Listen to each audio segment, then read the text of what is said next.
So I think they were creating 3 objects with 1 block of stone, the top being a mace head that they drilled, the middle being the vessel itself, and the bottom being some sort of other vessel. All of the vessels that I scanned in Petrie was not nearly as precise as your most precise objects. And that was mind-blowing because, when you pick up this Petrie object, the outside looks nice. Yet, when you slice it, every slice is freaking perfect, and it's perfect to the degree of modern lathe. So the equipment that I brought is specifically built to detect traces of nuclear materials.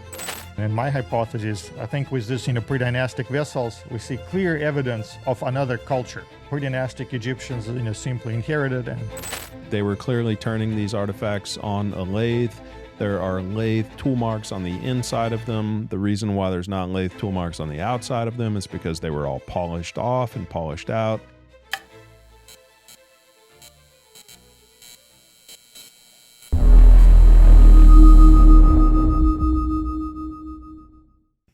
Cool, man. Yeah, good to have you back, brother. thank you. Yeah. Thank you for your hospitality. Absolutely. Yeah, we got some tests running next door. Mm-hmm. You want to start off with that, maybe? That's some crazy stuff. Yeah, if you recall, I'm a nuclear scientist, so my interest is in nuclear science. And therefore, I conjectured a while back that maybe some of these amazing artifacts that the ancient Egyptians or other peoples all over the world left to us, the artifacts we cannot explain. And I don't only mean the large structures, right, like pyramids or megalithic walls, polygonal masonry. Also mean small artifacts like this stone vases, like obsidian discs or obsidian spools. So maybe those were made using high technology. And my thinking is, if that was the case and this civilization was advanced, perhaps it was more advanced than we are. And this would mean that they probably didn't machine things or make things, the same thing we do using cutters and saws and drills. Maybe they mastered nuclear technology to the level where they can leverage the power of a nucleus to do the work for them, kind of like we do for energy generation. But nuclear particles are extremely energetic, and they can take pieces of surface off. So they can ablate the surface, they can shape the surface. They can also change the properties of matter. They can make materials softer, they can make them brittle. So I thought, well, maybe I can detect traces of that. And that's why, today I brought not 1, not 2, but 3 portable germanium spectrometers to acquire high-resolution gamma spectra from few of your artifacts from your collection, Matt. And my thinking is, if those objects were exposed to nuclear technology in the past, I ought to be able to pick up traces of that. And those traces will show up as peaks on the gamma spectrum that I would be able either to associate with the man-made artificial isotopes that are not found in nature, or some peculiar combination of natural isotopes where the combination of them would be different from the natural abundance. And those are, the telltale signs for nuclear scientists or for geologists to try to unravel and see what that object was in contact with before. For example, let's say, this sounds kind of ridiculous, but for the sake of argument, let's say that stone vessel had uranium-235 in it, which is the isotope of uranium we use for nuclear power generation, or even, for weapons systems. So uranium-235 undergoes spontaneous fission, and that spontaneous fission emits neutrons, and neutrons activate other materials that are non-radioactive becoming radioactive. So if you keep that material within a stone vessel for a prolonged period of time, or if you have a nuclear reaction going on and neutrons are emitted at a faster rate, well, a bunch of benign rocks inside that jar will become radioactive, and they will develop these characteristic peaks that I can detect with this equipment. So the equipment that I brought is specifically used for field surveys of sites where nuclear accidents took place, or where you transport nuclear materials, or do weapons inspection, or even for border protection. You want to make sure people aren't smuggling stuff.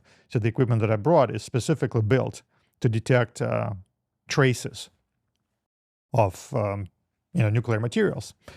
And that's what I'm very excited about, because before you were very generous and accommodating and lending me in a few of your vessels that I took back with me to Naples, and I placed them in this ginormous lead chamber, and it sat there for 24 hours, 48 hours, building up the spectrum, because it's a slow process. I did detect something interesting, but not enough to say I got a smoking gun, I got a murder weapon. Unfortunately, I did not. So that motivated me to come back here again and bring some of my equipment with me. And of course, all of that comes on top of what I've learned at the Petrie Museum, because that's like an important stepping stone for me in this process. Right. Yeah. So you're back from the Petrie Museum, and a lot of learnings there that we're going to cover today. I think that the vase topic for you just continues to be refined over time. You learn more every time you study them, and so I think that's why you're now my most you're my guest with the most episodes here. This is number 3 that we've done in a pretty short period of time. So well, I appreciate the opportunity. So thank you for having me, and thank you for letting me, work on your vases and use this podcast as a way to share my findings, because I believe that you and I will share this common interest in finding the truth, and more often than not, it takes an effort to get to the bottom of things, because oftentimes you look at things and they appear one way. You start digging them in. Digging inside them, and you learn more and more details. And that's why I recently start likening the scientific research process to what happens at a courthouse when you have a case, let's say a murder case. And both the defense and the prosecution, they present facts. So the job of defense and prosecution to uncover the facts, hopefully truthfully, right? And then, present them. And then the jury decides on how to interpret those facts. So I think this is a very good illustration, because this is how science works. Or I would say this is how science is supposed to work. The main job of science is to uncover the facts. And the facts may be unglamorous, they could be, tedious, laborious to produce. And they could be boring facts, because a lot of these facts are numbers.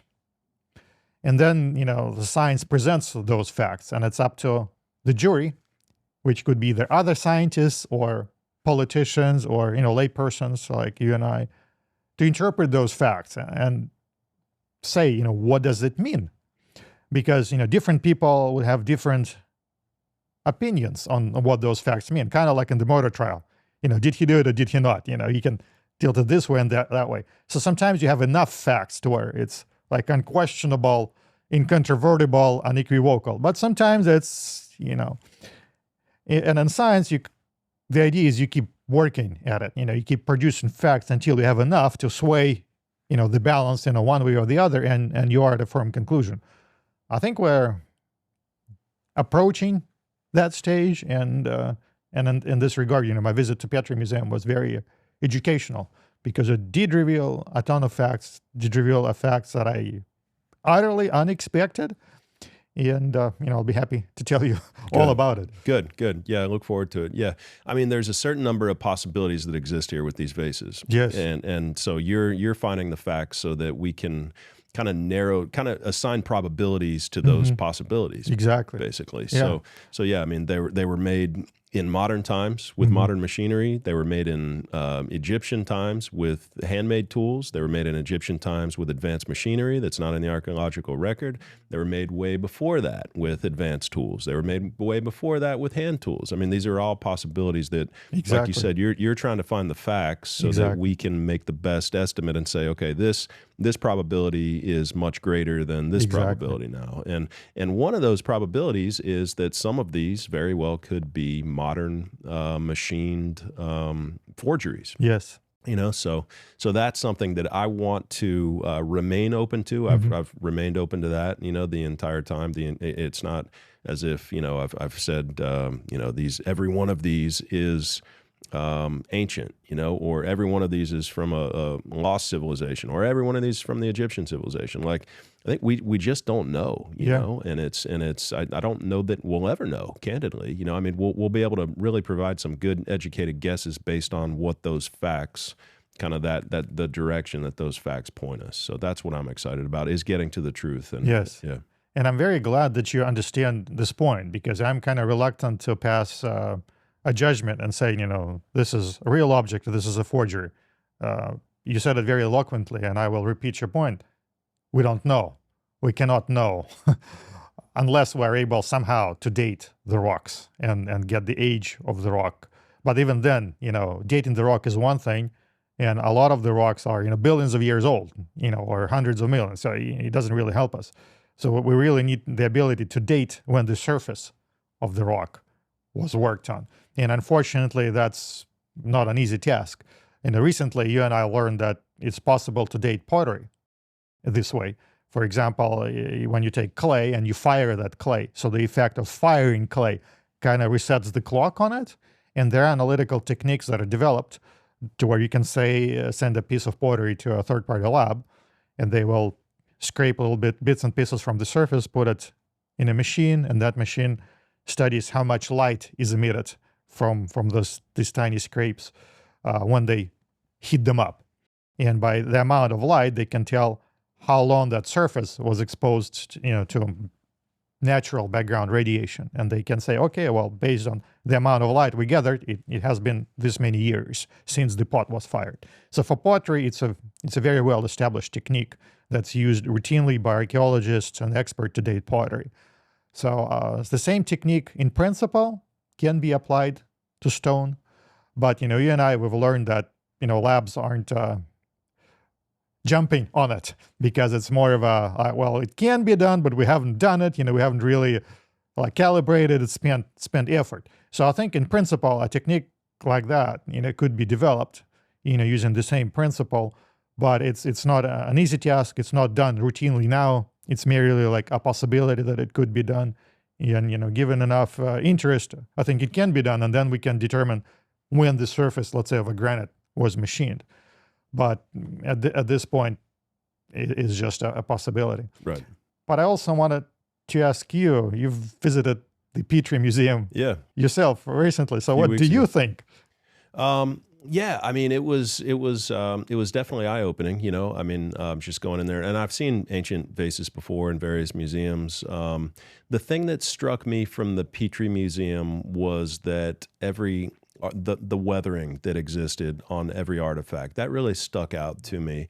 It also stuck out to me that they have, vases and vessels in drawers, in shelves, in the back, and kind of like just, places that nobody's ever going to see them. Or, I mean, they could have a massive collection of these things in a beautiful big display. And I think that if they understood the gravity of what they had and how much people are interested in these things, that they would probably create a really beautiful, combined display case. But they were beautiful, and they were extraordinarily precise, at least looking at them from the outside, but they all did have a good amount of weathering to them. And so when I look at a few of mine that are precise and I don't see that amount of weathering, I think two things. I think one could be three things. One could be that they were buried and they were just untouched and unused immediately after they were made. Two could be that they were reworked, refinished, refinished in modern times. Polished on the outside potentially and fixed. I know there's a bunch that do have a tremendous amount of weathering that you can tell have been put together, re-put together. And that when you CT scan them, you can see the cracks that go through them. So those are the kind of they could be modern. Some of them could be modern that don't have that weathering that you see in Petrie, and that don't have the weathering of the majority of the vases that are in the collection. So I think it's assigning probabilities to those various possibilities. I'm very happy to hear that you understand the process, because most people don't. They really want to categorize it, this way or that way, and then we kind of divide the audience into proponents and detractors. Right. And I don't think it's, conducive to finding the truth. So I'm very happy to hear that you realize that there are different possibilities, and all we can do is we can assign probabilities and gather the facts and see what fits and what doesn't. And it's a probability for each individual artifact. Yes. It's not a probability for the entire collection. It's not a probability for the entire, like everyone that exists on the planet. It's each individual artifact that has a different history and a different past that we're attempting to find out what that is. I will add a slight correction here. It's both its individual artifacts and it's also a group of artifacts. Right. Fair. Yeah. Because when we're dealing with objects that are numerous in quantity and they are purportedly made by the same people at a particular amount of time, we're dealing with a statistical data set. And that's why in my analysis I draw on statistical techniques to prove a point. That's pretty much how science works. If you have an individual object or individual data point, it's very hard to draw any conclusions from it. It's generally when you have like a set of points, then you can draw conclusions because now statistics comes to work. And we know a lot about statistics, and we know if we didn't, there wouldn't be any medicine or biology, right, or nuclear science. So we know that statistics work. So we know how to apply it, and that helps us derive definite conclusions, at least, when we are presenting the facts. And that's, what I'm gonna talk about. But I wanted to ask you the other thing. Did you see the pottery at the Petrie Museum? There were some objects that looked exactly like your beehive. Yes. Yes. It didn't blow your mind? It did. It did blow my mind. Yeah. And it's right behind your head, actually, my beehive. It's on the shelf back there. Yeah. And it looked very similar to that, a little wider, a little larger. But it said it was labeled pottery, and I pointed this out to you, but it was black all the way I've never through. seen black pottery before. I've never seen black pottery. I've seen painted pottery. So it could have been that they really heated it up and almost burned it from the inside, to make, because it was broken. It had a chip on the top of it, and so you could see that the inside, not just the outside walls, but the inside of it was also black. So it looked like basalt, but apparently it was apparently it's pottery. Yeah, and I didn't know that object existed because when I was going to Petrie, I specifically focused on basalt vessels because when you do a scientific investigation, you want to work with consistent stuff, right? So if you pick a variety of stones, maybe it's not even made, by some people at the same time. So your data, will be all over the place. So I figure I'll just go with basalt. And that artifact, of course, didn't show up because it's classified as ceramic. And, you're right, we don't know. I thought, when I saw it, I thought, is it really ceramic or is it, mislabeled? Because, I didn't request that object. I couldn't just, grab it off the shelf and put my spectrometer to it to see what it was. But, when I go next time, I will definitely look at it, because what really blew my mind. So when I was studying your beehive, and that's, the object I've spent probably the most time studying, in your collection, I noticed it's got these marks next to the handles. So the handles are very well defined, and there is like a circular mark that is either consistent with you have a knife. Let's say you have a sculptor's knife, and you want to give this, final edge to your clay. So it's either consistent with that or consistent with the, diamond wheel that you use to grind it. Because on both sides of the handle, there are these, grooves. Right. And that, pottery artifact had exactly, same grooves, almost like tripped when I saw it. So how is this, and it looked so fine, because you look at other pottery there and you see it's crooked, it's lopsided, it's visibly aged, it's ugly. And this one is like perfect. It's, smooth and round and looks precise. And it's like exact copy of your beehive. Like, wow, I so want to. Yeah, I mean, I guess I just want to say, I feel like, first off, this is, again, the third time that you've been on the podcast. That's the most. I've had a couple of people on twice. I'm trying to just bring on, just new guests, and then guests that I feel like are going to, if it's a duplicate guest, their first episode would be really, really good, and it's somebody that I would want to talk to again. I'm trying to stick to new, but you are doing so much good work on this topic, and the vases are such a obviously important topic for me and for the audience that I feel like you are doing the most research on the topic at this time right now. You're pushing the topic forward more than any individual on the planet, in my opinion.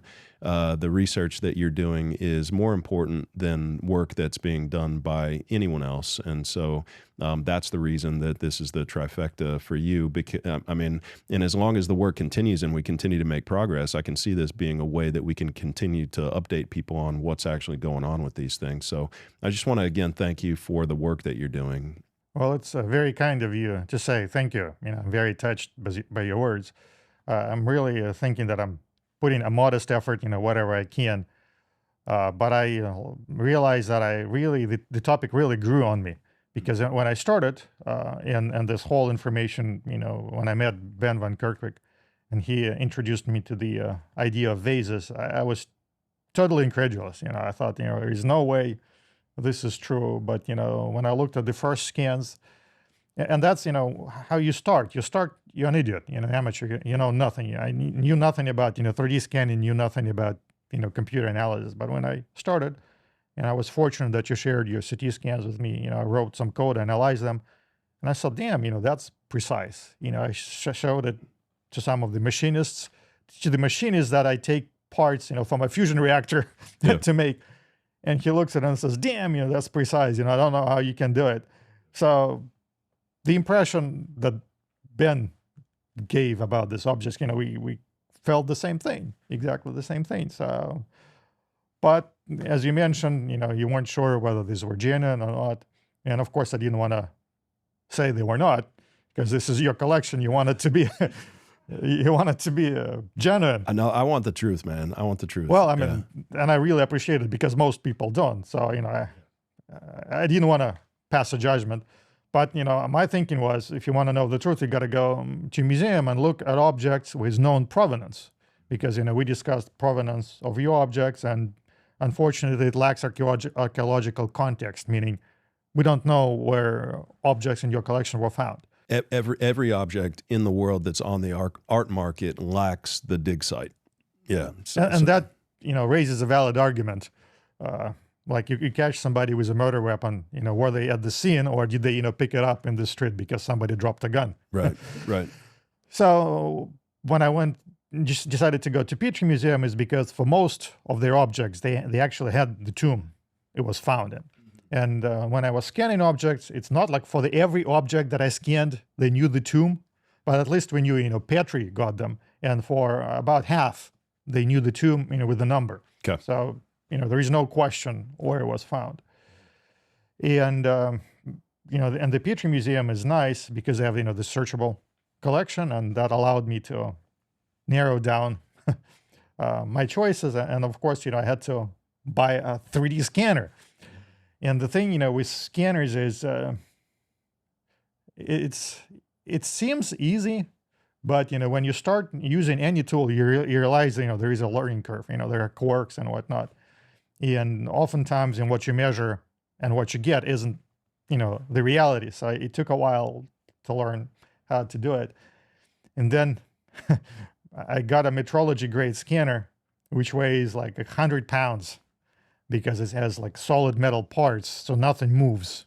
So it gives you, was it 20 micron, precision and repeatability. So it's really made by Keynes for reverse engineering.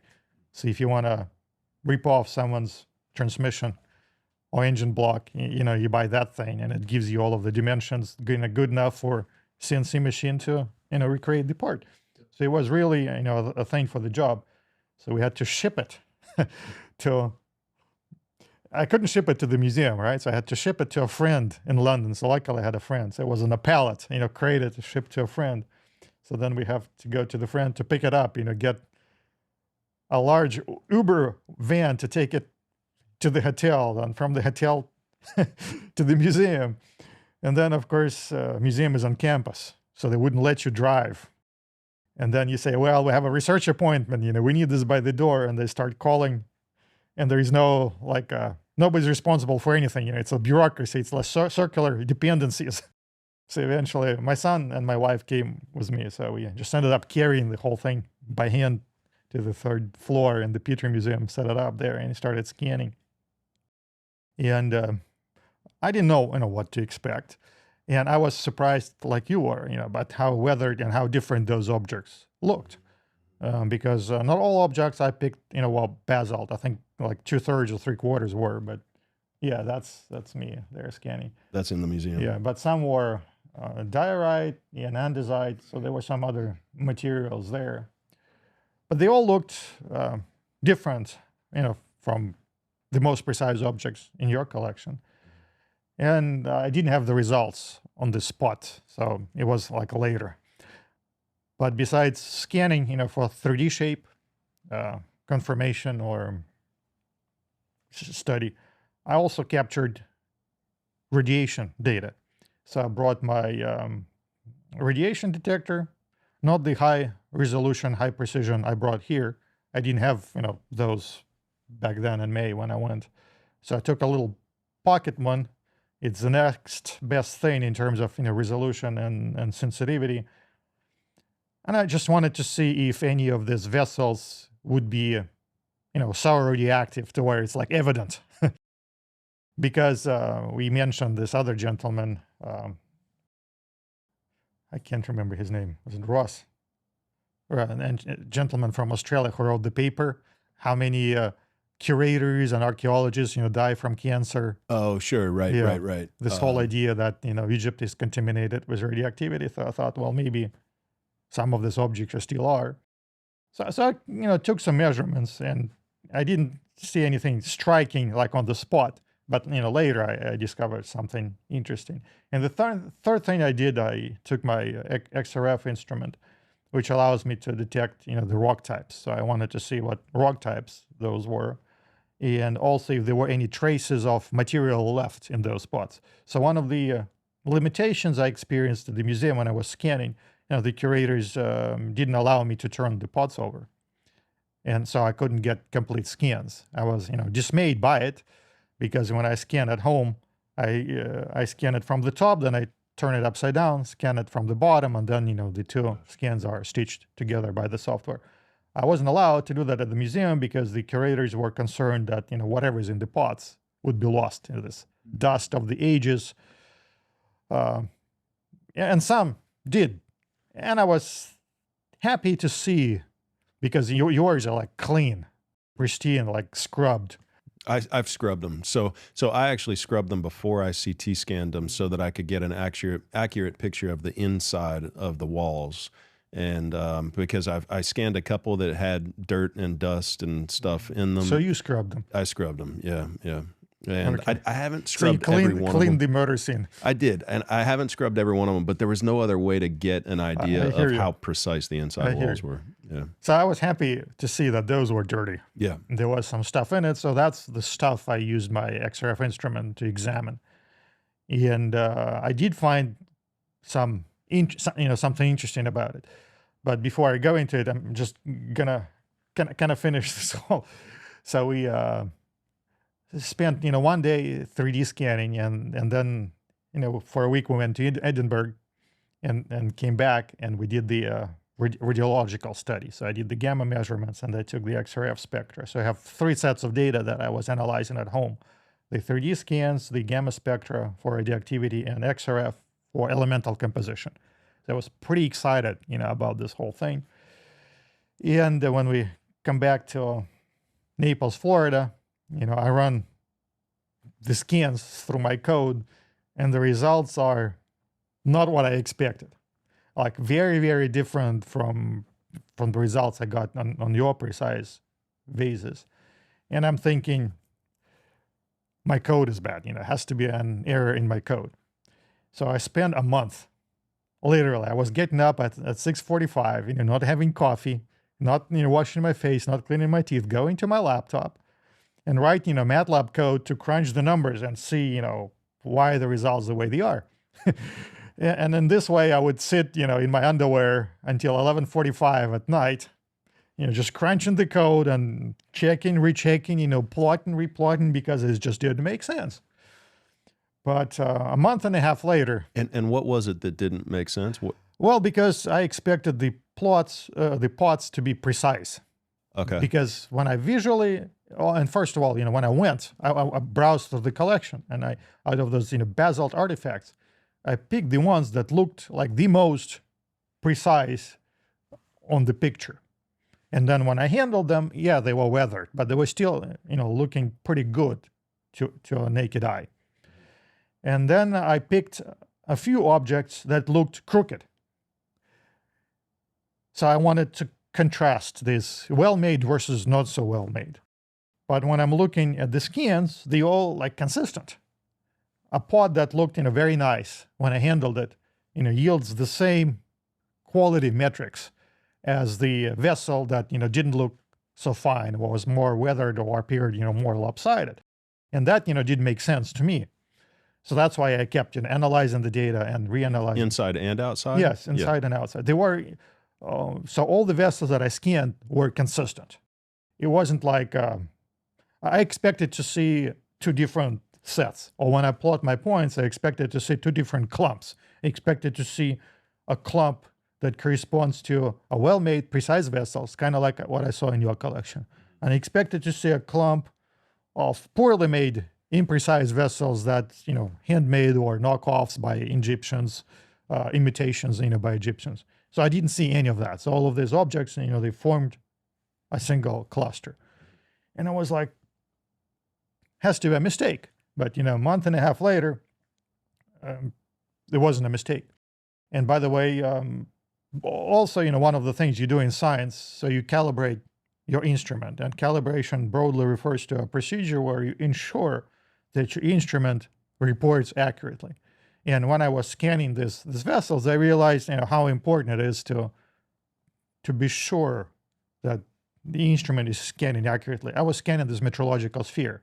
So I scanned it 4 times. At the beginning, a couple times in the middle, and once towards the end. Metrological sphere just being a perfect sphere that perfect you can sphere. calibrate. Yes, a perfect sphere, 1 inch diameter. It was 5 zeros. It's a size, metrological standard. And every time, the sphere came out perfectly, and it was perfect radius within 20 micron of what it was supposed to be. So I know the scans I got are legit scans, so there isn't an error or problem with the scans because the sphere came out 4 times in the way it's supposed to. Mm-hmm.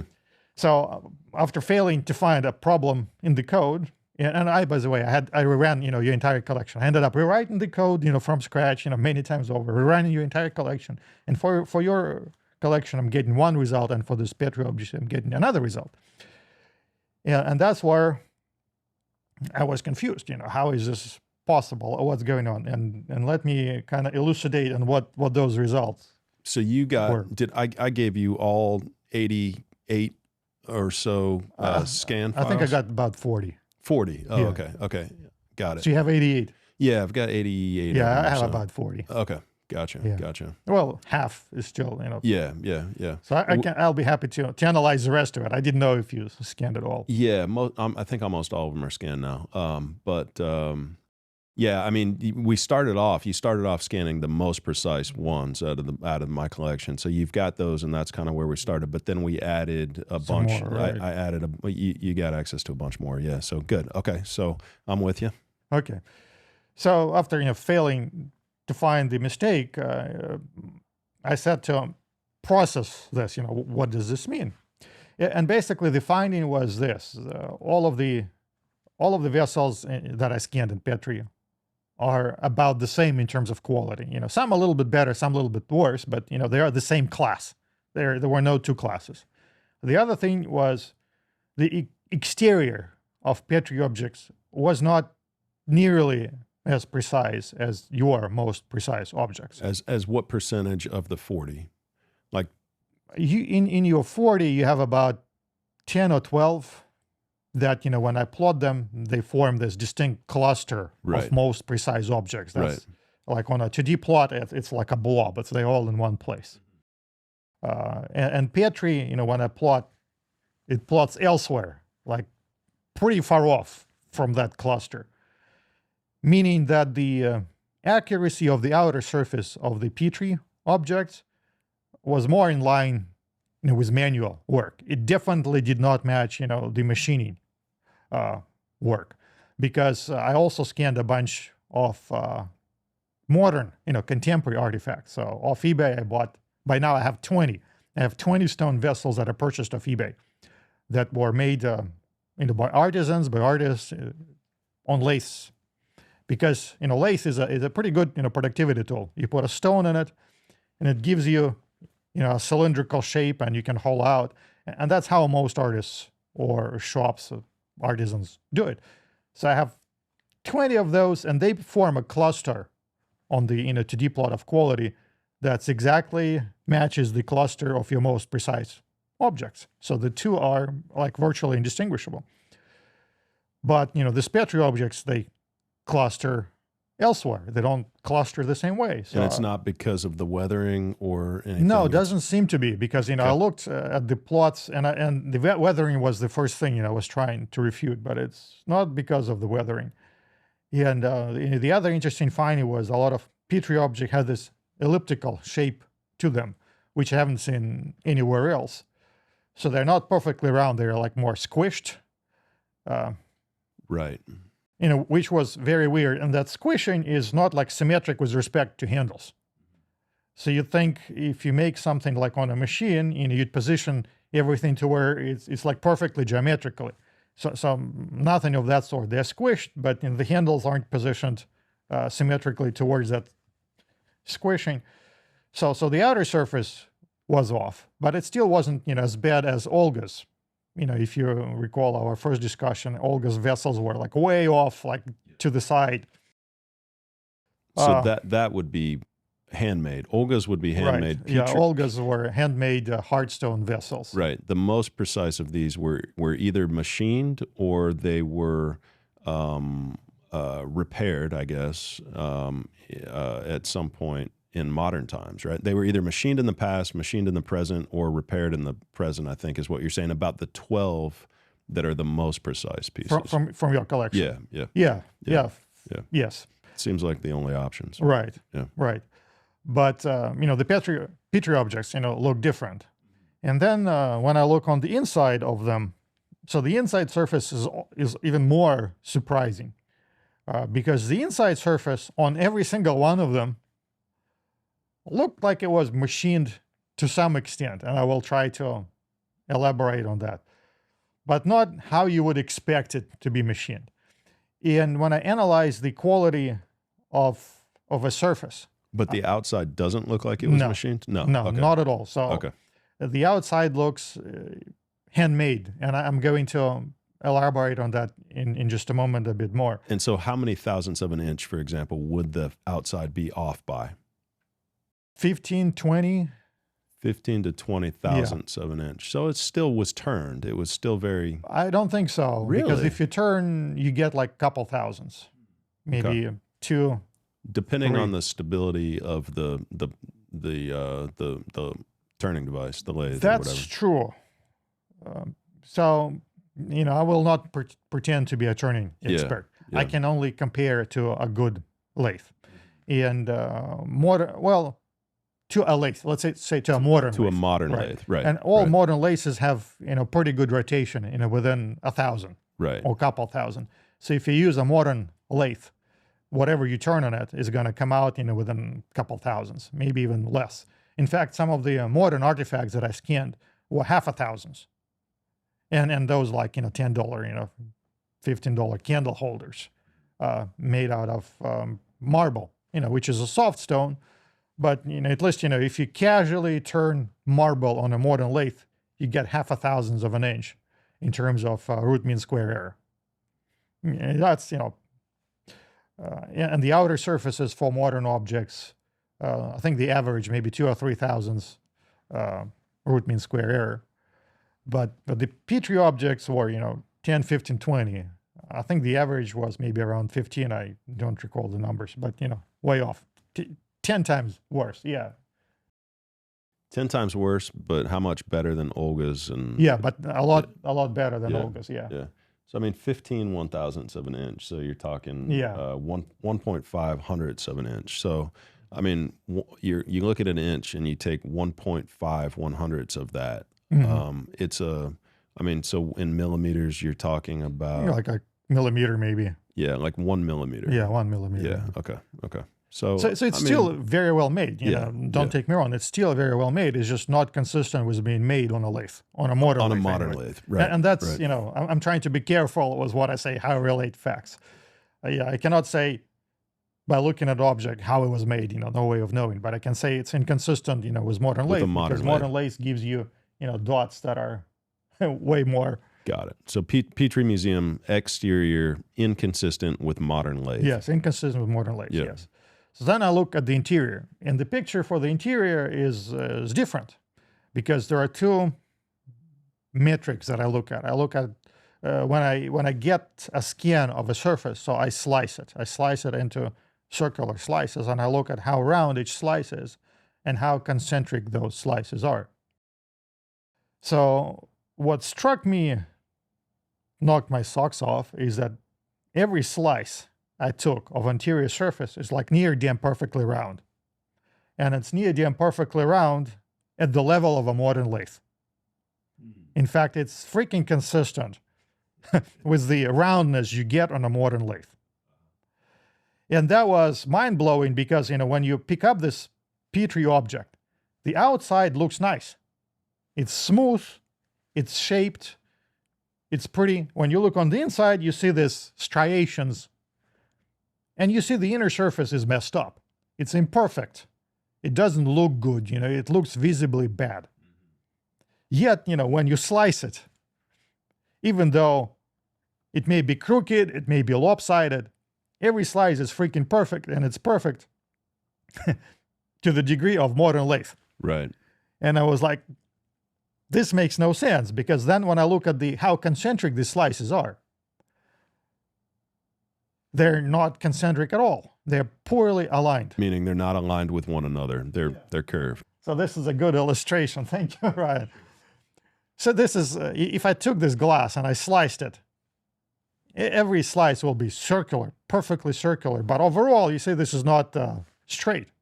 And this is how the interiors of Petrie objects were. Of course, you know, this is exaggeration. It's an exaggeration, and there's more curves Right. in the Petrie object, Right. and there's some bands that are Right. thinner or Right. wider Yeah, within obviously. it. So Yes. you can feel the bumps Yes. going up, but you're going to feel the bumps on every side Right. going up. Yes. So it's like Yeah. So if you slice it, you get perfect Right. slices. They're just poorly aligned. right. And quite poorly for that matter. And also, another thing that struck me when you look at Petrie objects, you know, they hold out not perfectly coaxially. So when you pick up this pot and you see, oh, gee, you know, it's the so off center, which you don't see on modern objects. On your objects, you know, some were off center, but most weren't. So I'd say Petrie objects were noticeably off centered, hollowed out. And then on scans, it's visible too. When you align inner and outer surface, you see that this wall is thicker, that one is thinner. And it was that obvious. Yet we have this perfectly freaking circular slices, yet, you know, they're misaligned. So I spent another month of number crunching, you know, trying to make sense of it all. And then an idea popped into my head. Because the conclusion, inevitable conclusion of it all, was that the outer surface of Petrie objects was hand-shaped. Therefore, I needed a bigger sample of hand-shaped objects to compare against, because the only two ones I had was from Olga Vdovina's, you know, hard stone work, and I wanted to get more handmade vessels. So how about this? Did you consider this, that the outside was not hand-shaped, that it was cut the same way that the inside was cut, and the inside would have been cut layer by layer by layer, right? So each time that you make a cut on the inside, it's going to make a perfect circle. You take it down, you remove the material, you create a perfect circle. You take it down, you remove the material. But on the outside, they're all polished. So if you were cutting the outside layer by layer by layer, and then you went back after that and polished it with rubbing stones and abrasives and all that, then it would be smooth like what we see. But we would have so you would have taken those lathe marks out, but it would have been a little bit offset, right? It's a brilliant idea, Matt. Yeah. It never occurred to me, but now that you mention it, it actually makes sense. Yeah. So that could very well be the case, because there are some other issues I want to point out. Okay. Thank you. You're welcome. This is why we've been a good team, man. We've been yeah, a good I team. think that's brilliant. Yeah. Yeah, man. I could have saved you some time. Yeah, you could have. You could have. My bad, Really. man. Just call me. So where I was going with this, I realized I needed a bigger sample of handmade stone vessels. And I thought, where would I find them? And of course, where do I find everything? Where do I find neutron generators, submarines, power plants on eBay? So I go on eBay and I'm blown by the fact that there is an industry in Egypt, alive and well to this day, where Egyptian artisans make alabaster vessels for tourists using the same manual techniques they've been practicing for thousands of years. And I reached out to the sellers, and because I'm a scientist, I always think that somebody's gonna cheat. So I say, show me a video how they make it. And this is a screenshot of the video. They sent me a bunch of videos. So the first stage, they take an alabaster and they chisel it, give it a rough shape just with a hammer. And then, they use a file or a grinding stone, to polish the surface, make it smoother. And then they use this rotary tool to hollow out the inner surface. Maybe not exactly in this steps, but this is how they do it. It's all manual. There is no machining here, no lathe, no turning, no drills. It's all manual labor. And what is important is they're not using any measuring tools. So it's all eyeballing. It's how good your vision is and how good your eye is, how good your hand and eye coordination. And the thing we need to be mindful of is that human eye is supremely precise tool. Human eye is capable of seeing imperfections on the order of 1,000th of an inch.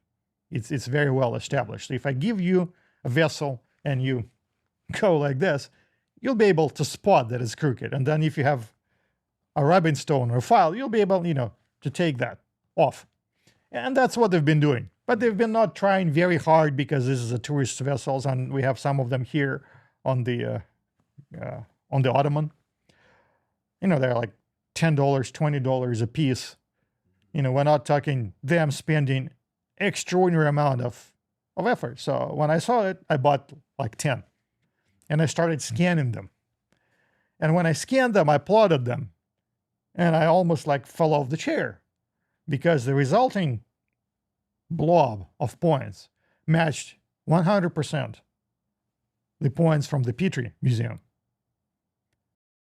On the exterior? Or? Yes, on both. On both? Yes, but I will qualify the interior. Okay. Because my quality plot, here it is. So the blue points is the Petrie objects. And the magenta points are the handmade Egyptian alabaster vessels. Modern. Yes.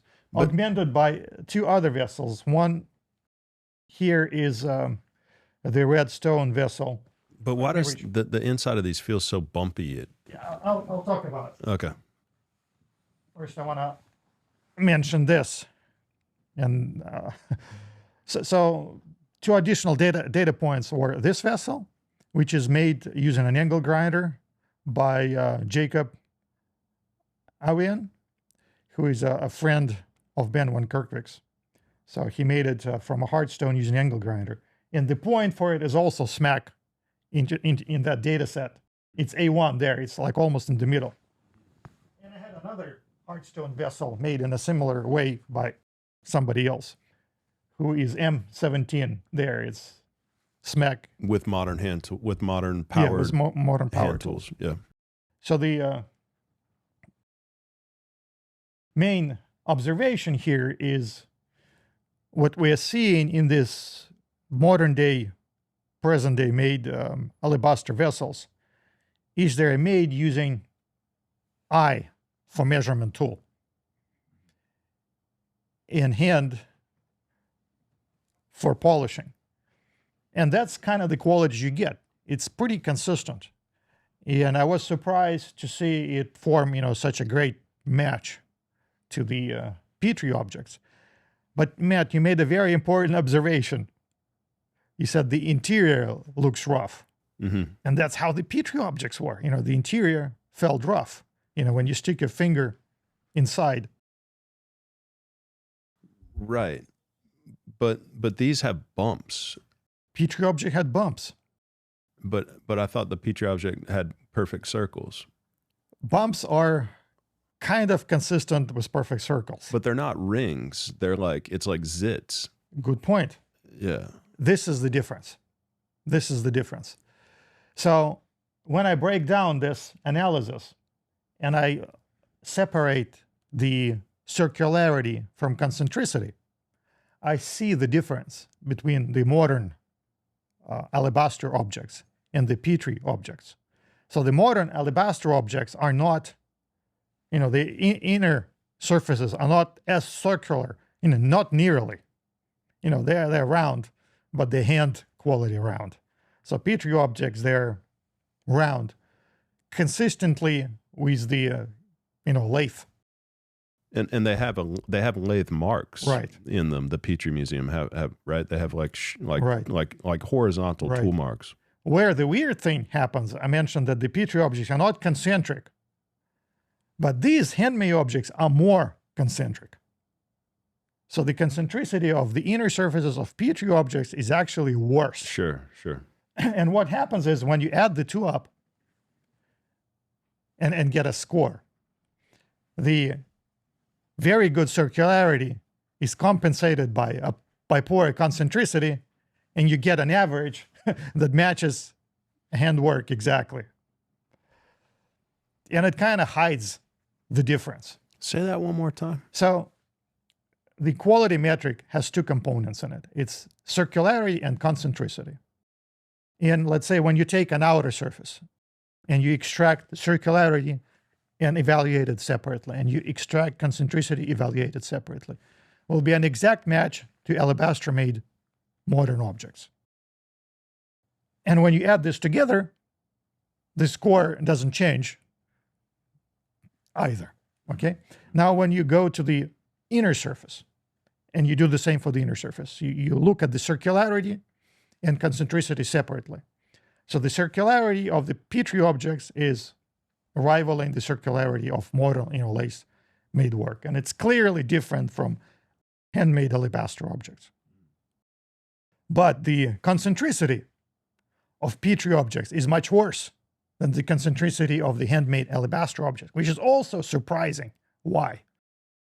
But funny enough, when you add the two, the good and the bad, you get an average that exactly matches the handmade alabaster objects. Okay, right. So that's why if you don't go into the detail, the match is exact. Right. So but if you analyze it, the method of manufacturing was different between Yes. how they're making them today and how they made the Yes. ones for Petrie, which is visible by the tool marks within the lathe marks within the Petrie Museum inside of the artifacts versus these kind of being bumpy. But Yes. when you combine those two metrics, you're getting the objects that are in the same on your chart in the same circles. yes, Yeah, exactly. Gotcha. Yeah. So the quality in general is about the same between modern made and Petrie Museum artifacts, but the method of manufacturing is different. Well, I wouldn't say that's like an entirely accurate statement. I would say it like this. So the outer surface, I mean, I don't want to lump inner and outer surface together. I would say the outer surface of Petrie objects is entirely consistent with manual labor we see on alabaster-made modern objects. So the inner surface, I would say, is inconsistent with manual-made alabaster objects. And it's not consistent with modern-made lathe. It's consistent with modern lathe partially, as far as circularity is concerned. But it's inconsistent as far as concentricity is Right. concerned. Right. And for that matter, the poor concentricity is even inconsistent with the manual labor, because manual labor gives you better concentricity, paradoxically. Right, right. It's going to smooth out the differences. It's going to, yeah. I mean, it seems like it's going to, if they're going back in and grinding something on the inside and turning it with abrasives, then if there ever were any rings or anything, then those are going to be smoothed out, exactly. On the inside, but also on the outside. I mean, if they're turning it and they're cutting the outside and they are actually doing, that method of using a lathe to turn the outside and then coming back and smoothing it and polishing it with abrasives, then that would also, make that concentricity look better. But it might make that individual horizontal slice look a little bit worse. That's a very good observation. It's a very valid point, because I was trying to conclude my analysis with proposing a hypothesis, how the heck was this made?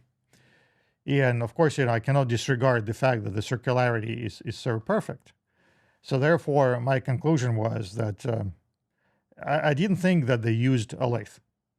And the reason I didn't think they used a lathe because there are some objects at the Petrie collection that didn't have handles. They look like perfectly cylindrical. And if you had a lathe, and if you wanted to make something like that, you just put it on a lathe and you'll turn it and you'll get your shape and it will be perfect. But I didn't see any of that on the objects without handles. Instead, the shape of handle-less objects was once again consistent with this manual rubbing and manual polishing, which blew my mind. And the only conclusion is ancient people weren't stupid. They wouldn't do it hard way if there was an easy way. So there wasn't a lathe.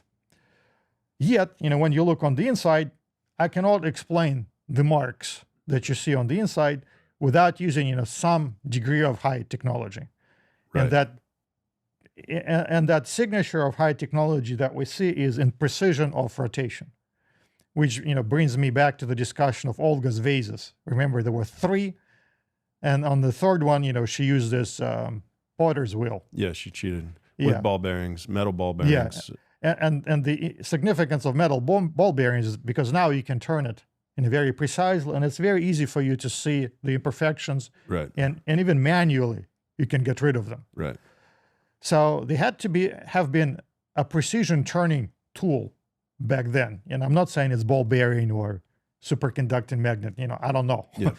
But it's a precision, the same level of precision we experience today in modern tools, in modern lathes.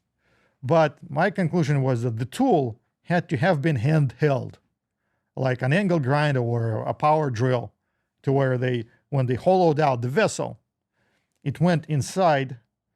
And I also believe that it was able to remove the stone quickly, because if it was slow, let's say if it was a diamond tip disc going on a hard rock, kind of like what Jacob did here, it still takes an effort to do it. And the longer you hold it by your hand, while you're doing it, the less perfect your circle is going to be, because your hand moves. It's not, you're not going to get 1,000, 2,000s this way. You'll get 1 or 2,000s only, and if the material is removed quickly before your hand moves. But as you move your hand down, as you plunge the instrument in, you get the circles, but they're all dislocated because your hand moved. So I think that's possible when you're able to remove material fast. So either the stone was softened, somehow for that, using my nuclear machining hypothesis, or the tool was an aggressive tool, better than what we can do with diamond tip discs, and it was able to do it. Well, then the other question is, the tools that we're familiar with, they have cutters of a single radius, so you cannot do narrow here and wider here and then narrow here, right? You have to remove the discs. But then, it's not going to be just a single, it's going to be, your work, how your hand moved, and you get the result like Jacob does. He used the angle grinder to hollow out, the inside, and it's not perfect. It's not nearly looking like a lathe, even though he used a power tool, because it was handheld, it was multiple passes. So you get this perfect sphere only if it's a single pass, or if it's done quickly before your hand, messes up the perfection. So the other thought was, well, modern day wood carvers, they use a handheld cutter because wood is soft and it's easy to hold the cutter, gives you ultimate flexibility, but the thing is turned and you plunge the cutter inside and you hollow out however you want. So I thought maybe, that's how they used the tools. There was some kind of hard cutter that they held by hand when the rest of the body of the vessel was turned. But if that was the case, I don't understand why, they didn't make the outer surface, at least on the vessels, without handles in the same way. So I couldn't, reconcile the two. And the other thing that I noticed is, let me grab this one. Like there are a lot of vessels that have feet. Right. And on some almost of them, always basalt, right? yeah. And on some of them, feet are crooked. They're awkward, they're small, the vessel cannot stand on a foot. So when I was watching how modern day stonemasons work, artisans, they actually glue a foot to an object and they put it in a chuck of a machine. So the presence of feet is consistent with the clamping. So whether this was really clamped and turned, or whether it was clamped and then, they polished the sides, but I'm sure, the foot was for clamping. And because there are plenty of vessels in Petrie that looked exactly like this, but no foot. So they machined the foot away eventually, but not all on the vessel. So this is not like entirely finished. So you clamp the foot. You're holding on to it. It's turning it, and so then you're and it's plunge the cutter. It's basically a rough block shape, and then you can apply a cutting tool to the outside of it, and that's going to cut it and create a circle. And then you can go back, you can just apply something that's going to polish it to the outside right after that step is done. And then you're going to have the outside look just like that. And then you apply a tube drill to the top of it, which would be on its side, but to the top of it in order to create that initial cut down to the middle. But that would have been the part that seems to not always align right with the middle of the artifact. I mean, I've got probably a couple of dozen that where the outside circle is not aligned with the inside circle. It's just offset. There's wall thickness variances. Some of them are absolutely perfect. Those 12, whatever, absolutely perfect. But then, so after you've done that tube drill, then you just put another tool in there and kind of go row by row by row by row, and you're hollowing out that you're hollowing the walls so that you're creating thin walls as opposed to thicker walls. But it is a manual process, layer by layer by layer, and that can account for the rings that appear and the misalignment of the concentricity. And then ultimately at the end, you go through and you take that cutting tool and you cut through the part that connects the bottom of it to the lathe, and you're creating a rounded bottom by doing that. And almost all of them have rounded bottoms, whether they sit on a tiny little point or whether they're supposed to be flat bottoms. Almost all of them you can spin. And so that method of clamping down onto a foot, really, in terms of the production of these things, it checks almost every box for me. So when you said that, it was like, oh, yeah, that makes total sense. Yes, I'm sure this was used for clamping. Yeah. And what you proposed, is a nice theory. So maybe how it was made. And that's and early on, they might have been intentionally leaving the feet on as a stylistic thing, that they thought that was a cool style. It might not be that that's an unfinished product. I mean, it might just be from a different time period where the feet were actually valued. They actually liked the feet. And then eventually they're like, feet kind of suck. We're going to take these off. Well, right? I mean, who knows? Yeah. Who knows? Yeah. One thing I want to mention is, my wife, Veronica, I asked her to look into capabilities of ancient Egyptians, because we're talking here, pre-dynastic, meaning in a late Neolithic culture.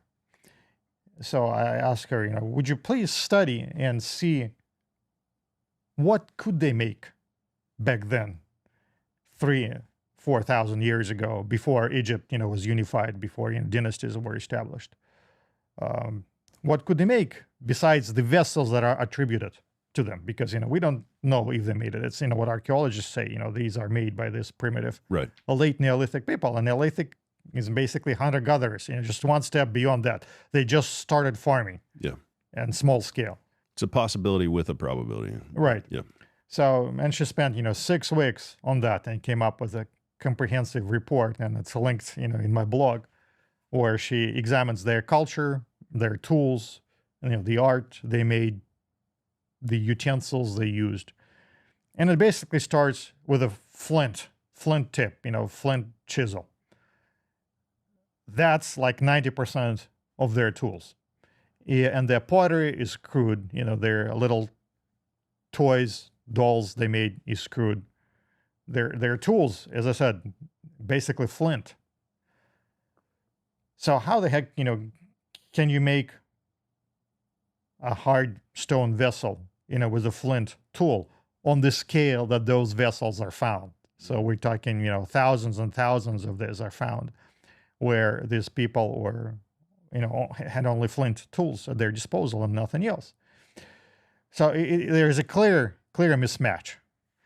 And later, when dynasties were established and Egyptians started, carving alabaster, and that's what we see, depictions in tombs and on papyri, and that's how Egyptians still do it manually for tourists. They chisel and chip and bore. So it clearly, came later. So whoever, in my opinion, in my hypothesis, I think with this, pre-dynastic vessels, we see clear evidence of another culture that, built these vessels. And pre-dynastic Egyptians, simply inherited, and so are, the dynastic Egyptians. And I think dynastic Egyptians made, primarily alabaster vessels because it's, far easier to make. And they look prettier too. Black basalt isn't particularly pretty. So I obviously, I cannot generalize too much because like you said earlier, you need to visit every museum, every collection to see. So I can say only about, what I've seen at Petrie Museum. So those vessels form a distinct quality class that's inconsistent, with modern machining. None of those vessels were as precise as modern day vessels made on the lathe, or as precise as your most precise vessels. They're more in line with manual labor, except for this perfect circularity as far as the inner surfaces goes. That's where the real mystery is, and that's what hints at the advanced technology. It's not like the outer shape. It's not how it's precise, how thin the walls are. It's the fact that those slices are perfectly circular. Those people could have not done it. I don't know who done it, but to me, it's evidence of another culture that existed. Not based on the tools that we have within the archaeological record. Exactly. Right. Yes. Right. Because believe it or not, archaeologists did a lot of research on the ancient, stone works. There is an excellent book by Stokes on ancient Egyptian stonecraft. And he showed that you can drill holes using tubular drills. You can cut granite using copper saws and slurry of quartz sand. You can shape vessels from calcite. You can do all of that, no question about it. And with some effort and determination, you can even do it in basalt if you wanted to. And that's what Olga's experience. I think I was able to reconcile her experience with the Egyptian artisans, because her vessels in hard stone looked so bad compared to the vessels in soft stone. And it makes sense, because when you work by hand and the stone is hard, it takes longer. So her third vessel, where she cheated using the potter's wheel, but she spent 2 years on it too. So I think it's not just the potter's wheel, it's also the 2 years. And given a hard vessel enough determination, you can polish it to the precision that the eye allows you, which is 0.002 of an inch. It's going to be that perfect. But doing hundreds and hundreds of thousands of vessels like that is just freaking ridiculous. besides why, they aren't even pretty. Basalt is black. Why would you pick a nicer, softer stone? So that, that makes no sense. And also, my wife Veronica noticed that a lot of parts in the museum that we didn't scan, they look like, part of a machine. It doesn't have like a vase shape. It has a conical shape with a flange over it. What the heck is that? Either the aesthetics of people was so different, or it was really used for something else. And now when we find something we don't know, we say, oh, it's a vase, it's a bracelet. You give Amazonian folk a compact disc. They say it's the greatest treasure. You wear on your head, it's a crown, but it's not. We just don't know what it is. So I'm convinced that, we're seeing evidence of unknown culture. I wouldn't go as far as to say they use CNC tools. I see no evidence of them using CNC tools.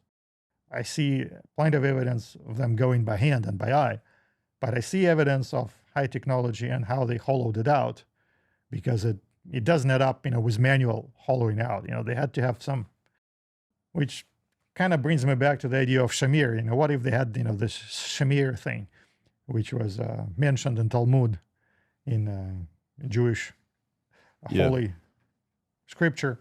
Before we get to that, maybe just a comment or and potentially a question. Have you seen the grinding heads that have been found with the vases? At the Petrie Museum? They're not at the Petrie Museum, no, but there's just images of them online. I think they might be at the British, but I'm not totally sure.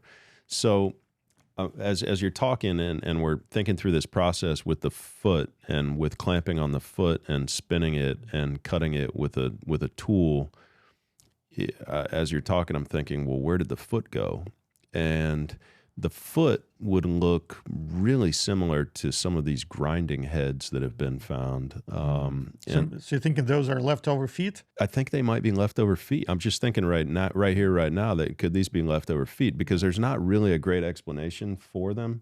They're like these diorite discs that have a little little piece that comes out from them, and I don't think there's a great explanation for what they are currently today. And I had V do a duo on my show, and we were talking about ancient Chinese stuff and these ancient vases, and she's saying that these were used to, they look like that. That it's like it's on the tip of that tool right there, and so potentially maybe they could have been repurposed or reused for something. But could that have been the foot? Now that you mention it, I think that's another genius observation. Right? So good job. Yeah, I mean, very possible. Because they classify them as mace heads. Right, mace heads. And the funny thing is, when archaeologists find something that has a hole and they don't know what it is, they say it's a mace head. Right.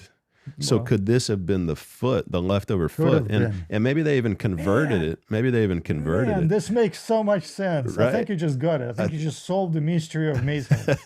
Sweet. Wow. Right? I mean, it could easily be. So you had two genius ideas today. Sweet. I'm sure that's what it was. Right? Because it's the same freaking stone. Exactly. So you got it. You got it. Nailed that. You got it. Hell you nailed it. Boom. I need a fist bump from somebody right now.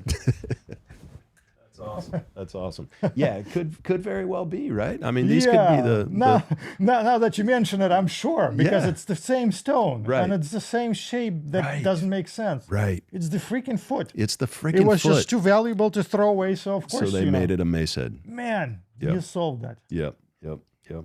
I think that's a limitless, exclusive discovery right there. Yeah, I think you just made a discovery. Hell yeah. Yeah, I think you just made two discoveries. Sweet.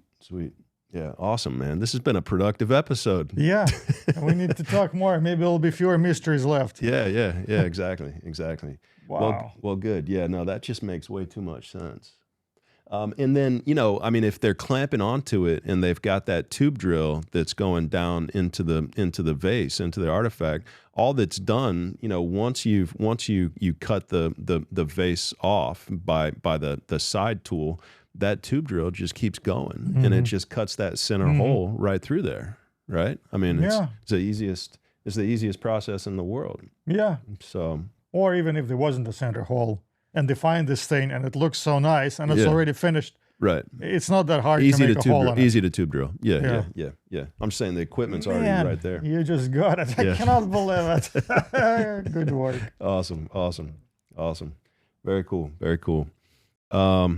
Yeah. So, gosh, it's hard to move off of that one. That's a big damn discovery. Well, I have a question too. So, Yeah, please. where do you see yourself going? With the vessels, with the vases? Well, I want to mention, I guess, I want to get to the bottom of this. I want to understand what was really going on, and I think every time we have these conversations, we're finding out more and discovering more and making progress on them. So, thank you for that and your contributions and being able to have these conversations, being willing to and eager and excited about, enthusiastic about having these conversations. That's how we make progress. It's not from sticking to old ideas and saying, this, we already know the answer, so why are we looking into this? And then just disparaging people for attempting to figure this out. So, that's it. I want to get to the truth on it. I do want to point out that we talked about how the uber precise ones are in a separate class altogether from the others. And what I want to just mention about that is just so that and that the uber precise ones are consistent with modern lathes, with modern technology, and it's a very valid point. What I would say to that is, so that we don't just immediately jump to the conclusion that they are modern because they're more precise than the Petrie Museum artifacts. I think that it's worth pointing out that the best artifacts, when they were discovered, did not go to museums. The most precise, the most beautiful artifacts, the most well-done artifacts, when they were discovered by Petrie, by other archaeologists, by other people, were sold by the archaeologists themselves, by the museums. The best ones were sold to the elites of Asia, of America, and I think those were the two primary places that most of the really, really precise artifacts went. So, and when you look at the precise ones, you see rounded bottoms, you see the tool marks on the inside, and you see a polished exterior, which kind of, it's the same technique, whether it's just a coincidence that it's the same technique that we're seeing in the Petrie Museum. It is the same technique. So I want to just be very clear that I'm not closed off to the idea that the ancients are responsible for the super precise ones. But the one thing, of course, that does jump out is the lack of weathering on most of them. Not all of them. That beehive one behind you. Yeah, beehive looks legit to me. It looks very legit, and it's super legit, precise, and it looks really old, and it has the tool marks. Now the tool marks on that one on the inside are very much more worn. They're not like sharp tool marks like you see on maybe two of the most precise ones that I have. So it's I think it's worth pointing out that the jury's still out. Yeah. The jury's still out just because of the fact that the best of the best went into the black market or to the art market at the time. That's a very well-known fact, that these things were taken out to the elites and sold in order to in order to maximize the profit of the dig. The best of the best left. It's a totally valid point. So what I wanted to mention about statistics, right? Yeah. If you're not finding something, doesn't mean it doesn't exist, right?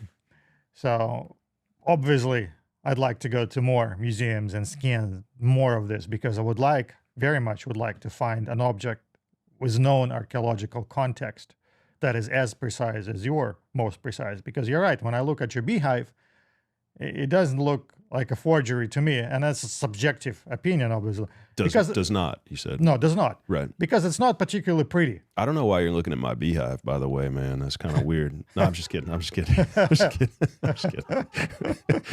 We'll cut that one out. Go ahead. All right. If I wanted to forge something, I'd forge something pretty. Yeah. Because chances of you selling that ugly thing much lower than you take a nicer stone, like your spinners, for example, right? So from that standpoint, it doesn't make sense. then the outer surface is either weathered or melted. I don't know. And I was thinking, so when I was hypothesizing how these were made, I thought, what if they were able to soften the stone to the consistency of clay? And then rather than, using a lathe to cut it, they could use like a potter's wheel to turn it. And then, while the stone is soft, you can use your hand to shape it. And that's the theory I'm testing now, because I'm getting a bunch of crudely handmade pottery that was made like on a potter's wheel by some amateurs, to see what kind of quality you're going to get if you just, quickly turn something without, too much trying. Is it going to be the same as what I'm seeing in Petrie or not? Because it's possible that let's say, it wasn't like terribly important, the outside. So they wanted to give it a shape quickly, and you soften the stone, you can do it. And then you can polish it, by hand, give it handles, and you can hollow it out. And when you hollow it out, it's already kind of solidified some more. So, you need to use a cutter. So kind of that approach made more sense, because I don't see how else, you could make a beehive, because it looks like it was like turned on a potter's wheel, because the surface of it has this appearance of melted. And I looked at, what does it take to melt basalt? You can melt it at 1,000 degrees. So, we cannot exclude heating it to that temperature. But, with granite, it's impossible. So with granite and other stones, you cannot just soften them by heating them, because it typically destroys the stone. It just cracks away. But I think we need to think out of the box, and this is where you come in, because you think out of the box, because every stonemason thinks in terms of the tools they use. So I'm a nuclear scientist, I think in terms of nuclear science. So you have other ideas. So I think, the truth is they did something else entirely.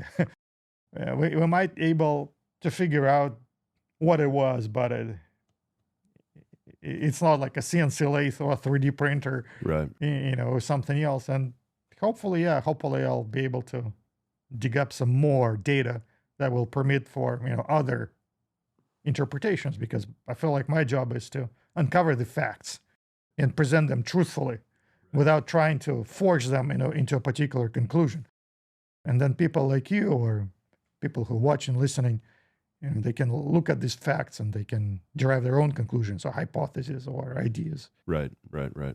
Yeah, love it. So you want to maybe just real quick, just summarize summarize the facts of it, because we've talked for a long time, and it's been a deep dive and a phenomenal, fascinating conversation. But maybe if you could just summarize your overall picture, the facts, and then kind of maybe we'll get into some of the probabilities. And the summary I'm going to recite is the same summary I wrote at the end of my blog. Good. So basically, when I derive quality metrics for the Petrie Museum objects, and I compare them against modern lathe-made objects. They're incompatible. So modern lathe-made objects are much more precise than the Petrie Museum objects. Also, when I compare Petrie Museum objects to modern handmade alabaster vases, without analyzing the quality metric into its constituent components just overall, the quality is consistent. So superficially, the Petrie Museum objects are consistent with handmade alabaster objects, which tells me they're handmade. They're handmade with some caveats, meaning they used eye for measurement tool. There's nothing precise about them to that extent. At the same time, when you dig into the individual quality components like concentricity and circularity, what stands out that the inner surfaces of Petrie objects are supremely circular. The slices. They're circular at the modern level of machining. So if you turn an object on the lathe, now you get the same level of circularity that I saw inside the Petrie objects. And that, blew my mind, because it wasn't matched by the same level of concentricity. So every one of these slices, it was like drifting this way and that way, which tells me that a hand tool was used to do it. And hand traveled, and it wasn't done particularly carefully, because modern, Egyptian museum replica objects in alabaster, they're much more carefully hollowed out to where the slices there are a lot more concentric. So either, the Petrie objects were unfinished, or it was like the first path, but the conclusion is it was done quickly as your hand moved, and the object was able to bite out, this complete round sections from this rock. But, the operator wasn't particularly careful, so he traveled here and there, and you get this rough hollowing. And it just blows my mind, kind of like pyramids in Egypt, high-tech thing in a low-tech desert. So we have an object that has a lot of markings of hand and eye, and all of a sudden this mark of a tool, which manifests itself in concentricity. So clearly some technology was present, but maybe it was not like a complete set of tools like you have in a machine shop these days. Maybe it was just, one tool, but they used it, and, we don't know what it was. So my other conclusion is I believe that these, vases that are attributed to Nakada period, they are much older, and they belong to other people, other culture, culture X, if you would, and it's their legacy. So I think it would be cool to learn more about them. Yeah, makes sense. Love it. Yeah, it's good stuff, man. I mean, it's a deep topic and a deep dive into it. I really appreciate it. And of course, along the lines of that theory, there have been stone bowls and plates found from 11,500 years ago at Karahan Tepe. So, I mean, if people are making those that long ago, then, why couldn't they make something like that? They could. It's the same stones.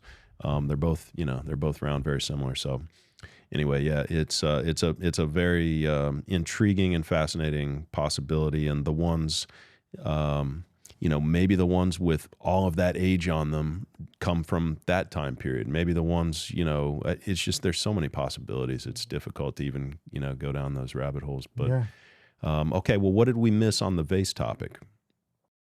I don't know. I mean, there's so much more to learn, so much more to scan, to analyze, and, it works. It takes time, it takes effort. So thank you for the opportunity to study your vases. Yeah, no doubt. Yeah, what are your next steps or your plans, do you think? Yeah, I want to do two things, actually three things I want to do. I want to plan another trip to Petrie Museum, maybe scan some more, but mostly I wanted to take radiation measurements from a few objects, so I forgot to mention what I found there. So a few of the vessels that I measured radiation of had considerable amount of lead in them, more than you would expect in natural granite. At Petrie. Right, at Petrie, yes.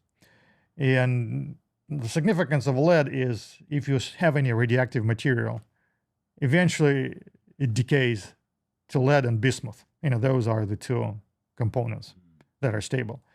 So when I see lead, it's consistent with the idea it had some radioactive material in the past that decayed completely, and now it's lead.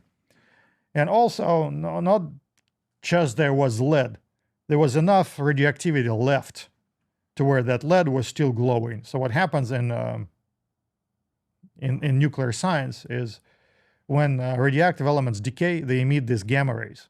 And these gamma rays, they irradiate other elements. And then everything glows. And every element glows with its own, quote-unquote color. And when you look at the spectrum, you can see the glow that comes from elements decaying, and then you can see glow that comes from elements that decay, that emit these gamma rays that irradiate other, benign elements and make them glow in response.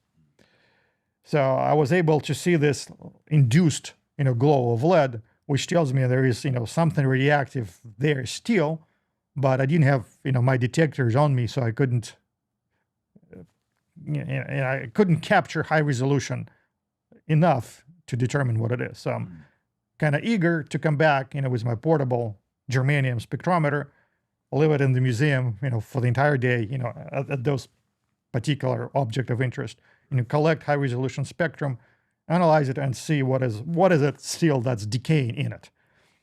because if I can find any, let's say, technogenic isotopes, of course, it would be like a smoking gun.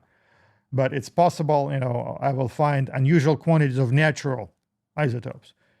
When you think of, let's say, weapons program, uranium is natural. It's just refined, right? So you separate 235 from 238 and you use 235 for power and weapons, and 238 is useless. It's ballast. So it's possible that, those pots are enriched in uranium-235 or war at some point in time. But I need to do more work to figure this out. The other, really recent idea is I'm getting these neutron generators. So I was hoping at some point, once I get them going, to do the neutron activation analysis on a few of your objects, which means you fire neutrons at an artifact, and when neutrons are absorbed, they make isotopes glow. And isotopes is, let's say iron, has several stable versions of iron, which we call them isotopes. They differ by the quantity of neutrons that are within. But when those isotopes absorb an additional neutrons, they usually become unstable. And they immediately emit a gamma ray. And by looking at the energy of the gamma ray, you can tell which isotope was it.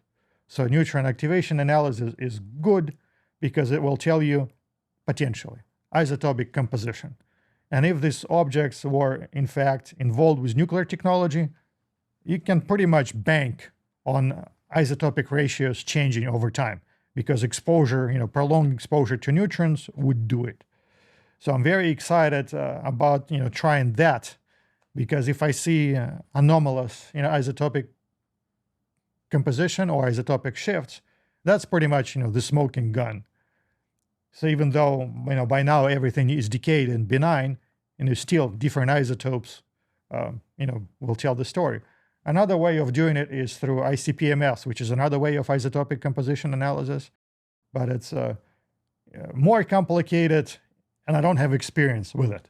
So if anybody listening, can do ICP-MS for us, it might be a good idea, to partner with them, because then you take just a minute sample of the object, just a scrape. You dissolve it in acid, you run it through the machine, and machine is able to separate the isotopes and tell you isotopic composition. That's how it's typically done. But it's a laborious procedure that involves, it's difficult. So a lot of science is difficult. You cannot do it quickly. You cannot do it once. You have to spend a year on it to be sure what your results are. That's why even though ICP-MS is better, we really need to partner with someone on it. Or I really need to drop everything I'm doing and learn that technique, acquire the equipment, acquire the skill, and then go through it, which is, I'm thinking maybe neutron activation will be best. Besides, I was lucky to come across this detectors, generators, which normally you never see. So maybe it's a hand of God, because they weren't detectors either. I was using liquid nitrogen cooled systems, and I couldn't take it, to Petrie Museum, because imagine taking that and then hole in a tank of liquid nitrogen, how much of an ordeal is that? And then, as if by magic, the things appear on eBay. So I buy them, and then, as if by magic, a neutron detector appears, a generator. So I buy it. So maybe it's, it's providence. I don't know. And I'm interested in also measuring ancient Egyptian alabaster vessels. So there are some museums in the US that have that. So I wonder how they would compare it to modern day. Would it be the same quality? Would it be different? Right. What about the, I guess a couple of questions, but the lead that you found, what if it wasn't a nuclear process, what would be another explanation for why you would have detected lead? I don't know what they used lead for in the past. I mean, in that distant past. I know Romans used lead, for pipes. Right. What they could have used it in the past, I have no idea. I know in some minerals you can find it, but really, I just don't know. Yeah, it's just a mystery, right? Yeah. Well, I also heard that this sarcophagi in the Osiris shaft on the Giza Plateau, the Russian group Laboratory of Alternative History, they collected samples because a couple of sarcophagi there They covered like with bitumen on the inside or something that has the consistency of bitumen. So they took samples of that, and that had lead in it. And that was, their finding, well, we found lead. And I was very excited because, once again, everything decays down to bismuth and lead. I don't know what else it could have been. I'm not saying there is nothing else. Yep. It could have been. I just have not evaluated, the alternatives. And I know lead is not found in granite or basalt in the quantity that I observed, because I observed like macroscopic quantity. It showed up on the XRF. And XRF wouldn't show you like trace. For example, if you put things in electron microscope and you do elemental composition, you can pick out, traces, like a very, very, minute of, that other techniques wouldn't. But XRF, with a handheld tool, is a crude technique. Crude in the sense it wouldn't give you traces. It gives you like significant portions. For example, commercially, people use XRF guns. You have an alloy, and you want to know if you've been cheated. So you put it to an alloy, and it tells you the composition, and it tells you all of the additives that you expect to see there. So we're talking maybe like 0.1%. So I saw, that much lead inside of a couple of, Petrie artifacts, which is like way beyond, what you can find in basalt on its own. So it was there on purpose. And it's not like lead paint, because it's not painted. Yeah, so hopefully that's something that you'll be able to get to the bottom of eventually. Yes. Yeah, cool. Okay, quick question about so we talked about kind of the most precise vases in my collection, and then, those 12 or so, and there's a handful of them like the Beehive that seem like they are legitimately, weathered and created under the same kind of a process that we see in the Petrie Museum, but yet extraordinarily precise. But that's the precise, and then there's some that are not as weathered. Yes, so I was going to say that. Yeah. So when I finished my analysis, I ran your entire collection through my code, and it basically split it in two parts. One part says consistent with modern machining, and we say, the jury's out on it. But the other part is clearly consistent with the stuff from the Petrie collection. Okay. So if somebody asked my expert opinion, what objects were genuine in your possession, I would say those that they match, the qualities Petrie. of the Petrie, and I have the list. Sure. And for the other ones, for the super precise ones, we don't. Jury's out. Jury's out. We don't know. We don't know. Could have been that those were the best of the best that were sold off to the elites. It could be that they're modern made. But the rest of the collection that you've looked at matches identically with the Petrie collection. Yes. Yeah. And there are a few outliers too. And by outliers, I mean objects that don't appear to have been finished. Right. For example, they start the outer surface, they don't finish the inner surface. Right. For sure. Yeah, I've got they start the like inner, that. don't finish the outer. So there are some objects in Petrie collection like that too. Right. So not all of them are finished, and I've seen one clearly abandoned because it wasn't like hollowed down completely. Right. And whether we don't know the reasons why it was abandoned, but it was clearly unfinished. And if you discard those, the distributions become much tighter. And fortunately, it's easy to see outliers because they have one thing finished about them, the other is clearly unfinished. So it's easy kind of to sort through. But yeah, you're right. The rest of your objects fit very nicely. And something else I wanted to say. I wanted to say that we really need to find more than one like supremely precise object in a museum collection, because now we're talking about statistics, and statistics tells us if you play basketball, you can have like an impossible shot. You can throw it and hit the 6 points, right? The same thing with handwork. If you do a bunch of objects by hand, some of them will be amazingly precise, just when all of the conditions aligned. But you cannot do it like every time. So if you find like one super precise object at a museum, unfortunately, it's not going to prove anything yet. We need to find enough of them. But the issue with that is that you can see the difference with your eye, as you pointed out. You can see the difference between a super precise one and a normal one.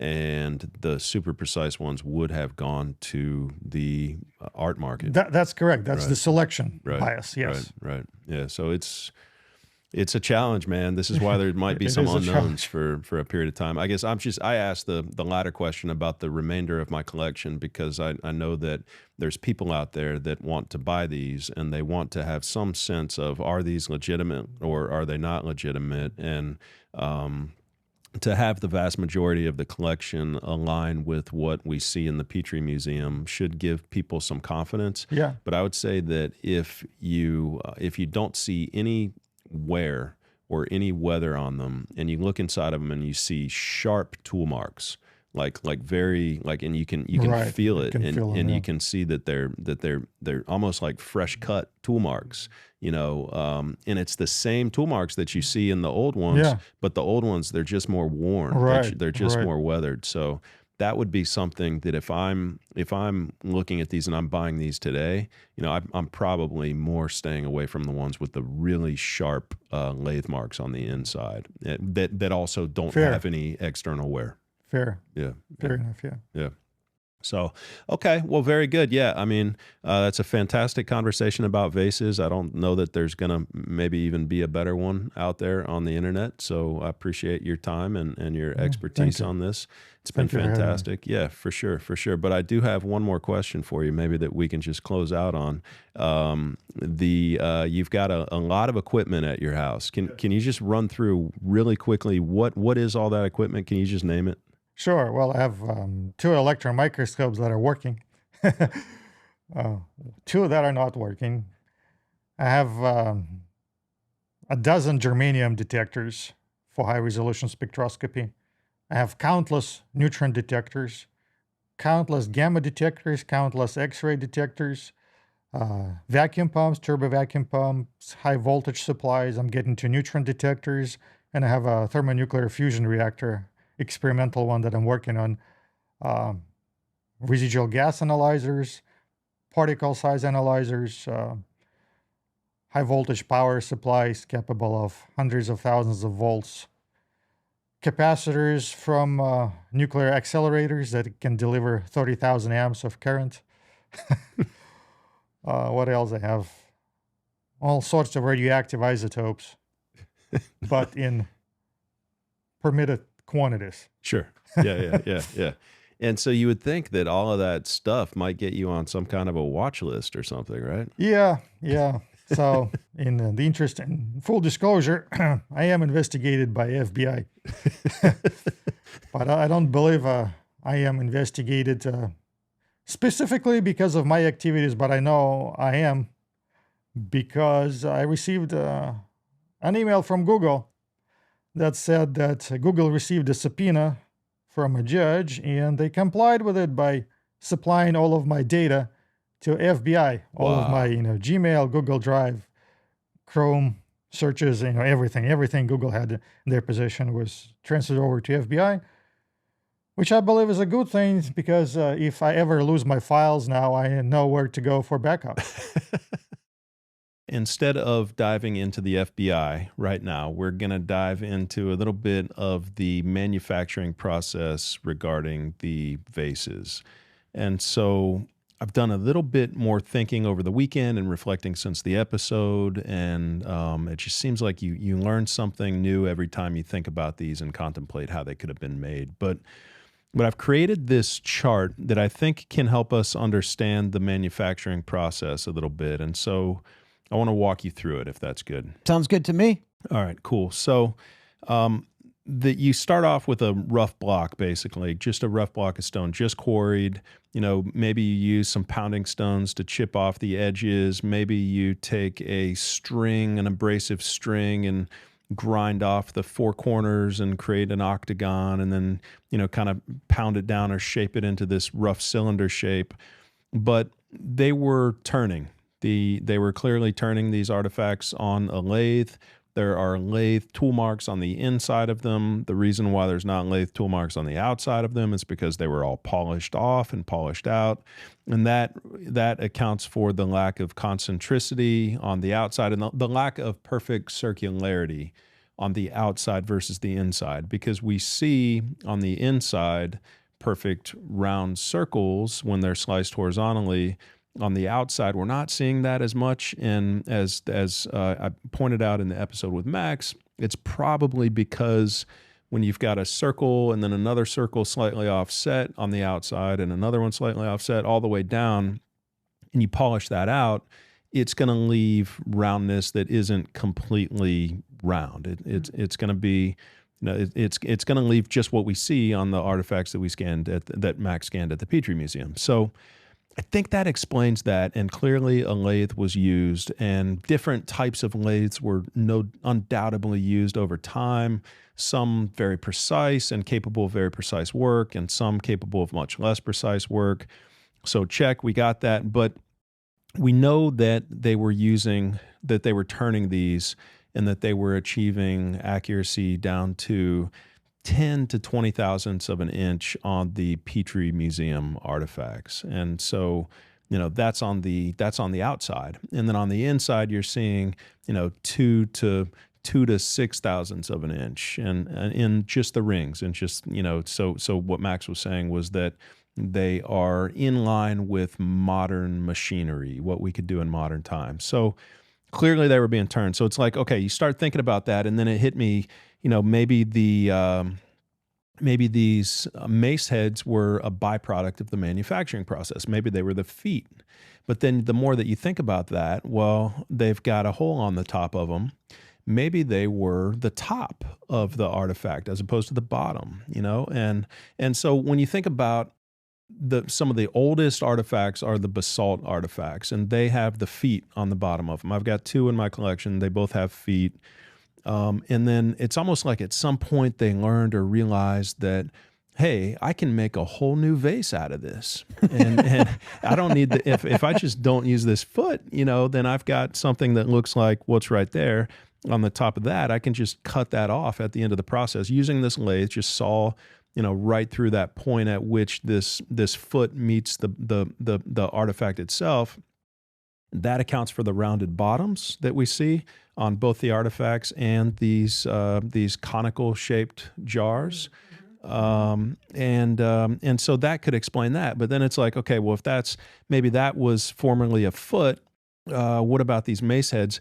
And the mace heads have the holes on them. So I think they actually tube drilled through the top of the mace head down into the middle part of the block, the vessel itself. And so they were drilling both the mace head and the center, the actual vessel. So I think they were creating 3 objects with 1 block of stone, the top being a mace head that they drilled, the middle being the vessel itself, and the bottom being some sort of other vessel, whether that's a bowl or a dish or a conical shaped vessel like we have here, or potentially another mace head that they went back and drilled later. So I'm going to pause there before we go and kind of look at this diagram and see if you have any thoughts or questions. So a couple of questions just to level set. Yeah. You mentioned, both you and Max mentioned with high confidence that these were lathed on the inside and on the outside, eventually polished. What is the earliest known lathe that we're aware of right now? 1300 BC in Egypt. And what's the time frame between that and when these vases? 2,000 years. So 2,000 years. So what you and Max are kind of attributing is the fact that evidence of a lathe existing 2,000 years before any recorded record of it in Egypt. Yeah. That's a pretty damn big deal, in my opinion. It's a big deal, yeah. Yeah, for sure. It's a big deal. I feel like the people that are watching this show are past that for the most part. They know that. They know that these were clearly turned on a lathe, like check. And it's just archaeology and that current model of how these were made just haven't caught up to that reality. I think they're begrudgingly attempting to hold on to it because they know that the real truth is coming from a bunch of pseudoscientist wackos like us that are like actually doing the work and scanning these things. So yeah, other thoughts, questions? Yeah, so just one other question, and we may get to this when we go to this diagram, so stop me if we do. But you mentioned that it starts off with a solid square rectangle. They'll go through, they'll put it into a cylinder, and then they will tube drill. just so I understand, that tube drill occurs while all of those three pieces are still together. Right. So Gotcha. while all the three pieces are still together, yeah, you could do it early in the process. You could do it late in the process. I don't think it matters too much when you tube drill it. You could tube drill it as long as the top is still connected to the middle. You can tube drill it at the beginning when it's still a block. You could tube drill it at the end. You probably want to wait until the rough round shape is created so that you can really align the tube drill to the rough outside shape, so that you're not attempting, just so that you make sure that the outside walls and the inside walls are aligned as much as possible. Okay, so you wouldn't, not necessarily something you'd wait to the end until they're all separated and then go in and try to tube drill it. That would defeat the purpose of these all starting together as one. Yeah. I mean, you've got, right, exactly. It seemed a lot harder. Let me rephrase that. It seemed a lot more challenging and harder once these things are all separated out. Yeah. You've got a tube drill. You would have to tube drill two items perfectly instead of one item perfectly. So, that would be one of the steps prior to separating the three objects. So if we look at these objects, you've got this cylinder, you start to cut it on a lathe. You're probably using pressure on both sides of the object. So it's really got to be a lot of weight on the object so that it doesn't, move or get out of place when you're turning and cutting it. You could be you'd also be clamping it on either side, of course, and just to make sure that it doesn't move. It could be up this way, it could be sideways. It doesn't really matter. But you've got a stationary cutting device that you're either. I don't think it's going to be handheld because we're talking about granite, and you're going to like it doesn't work. It doesn't work. I mean, you've seen like the big like modern granite ones that are spinning that like with it's not going to work. Well, I've seen it on wood before where it rips the wood out of the lathe, rips the tool out, and I mean the thing, it causes, I'm not going to say death, but destruction in that shop. That's wood. I can't imagine that as granite. I've seen one on YouTube that has a granite block a granite tube that they're attempting to shape. Try to find that for this episode. I'll find that and put that in there because that's what I want to see. Yeah. How fast is this spinning? I don't think it matters because I think that the faster you spin it, the quicker you can make these things.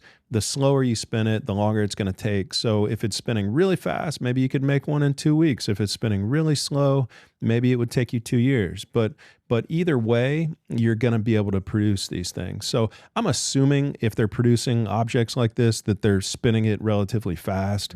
I mean, you can see on the inside, the circles go all the way around horizontally. So it's not like, it's a really slow process. I mean, they're going around in one circle and it's almost like one pass because there's solid lines, on the inside. So I would assume it's cutting it pretty quickly. Okay. Yeah. Okay. Yeah. Good question.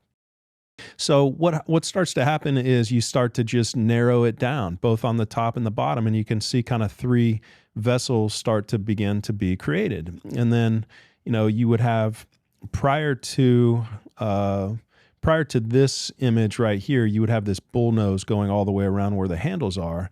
And then in order to remove the material between the handles, you would need to begin to not do full rotations. So this part could take a while.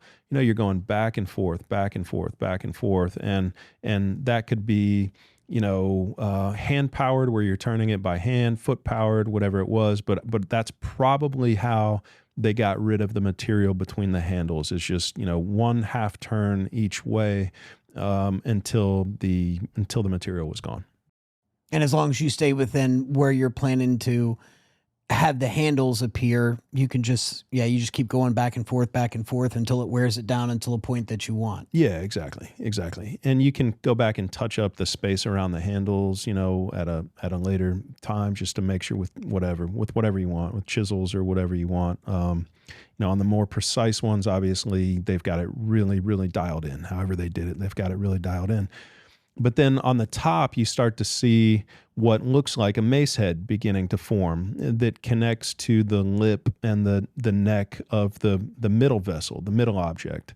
And so this mace head, it's, then you would drill down the center of that, and you would then have your mace head, and you would have the tube drill that goes down into the center of the middle vessel. And you've got the bottom, you're probably still spinning the whole thing at that point, and then you would cut the top off once you're done and you've created the neck and the lip and the mouth is already there because of the tube drill. You would probably cut the top off and then just leave it clamped into the bottom part of it. And once you've got it clamped into the bottom part of it, it's still spinning. You can insert a tool into the mouth of the object, and you're just holding it on by the base, by the bottom, and that tool is now hollowing out the inside of the artifact. And then once you're done with that and the inside's hollowed out, you cut the foot off, and the foot becomes a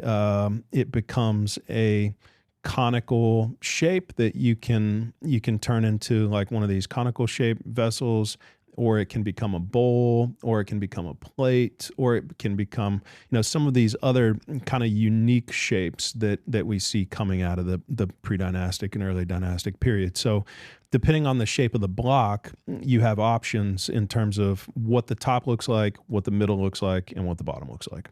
Gotcha. The top and the bottom, the mace head and the foot their size would be dictated by the size of the vessel that you're creating.